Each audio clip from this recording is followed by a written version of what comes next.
An African Union convoy winds its way across Mogadishu's urban front lines, deep into al-Shabab territory. The streets speak of a grinding war of attrition, but instead of resistance, we encounter nothing. At last we reach the National Stadium, the most strategic building in the city's north.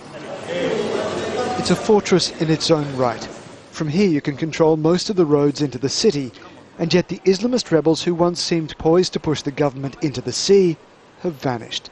The government believes it's a retreat. Al-Shabab says it's a change of tactics.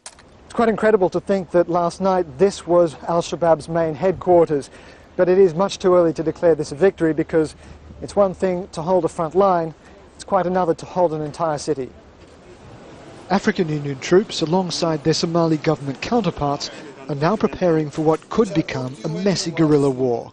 Well, we are definitely worried, but the key is we're confident that we are going to have the city under control. We've already put some plans together as far as securing certain areas that could be potential problems for us. And so a rare moment of hope for a nation battered by disasters both man-made and natural.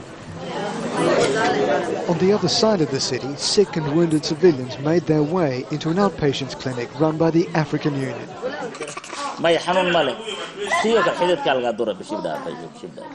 Abdi Hussein brought his youngest son here.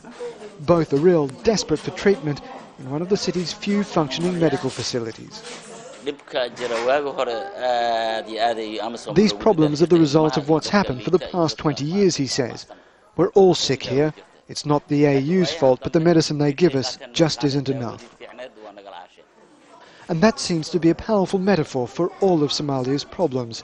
A chronic national malaise with international help to ease the symptoms, but very little to find a cure.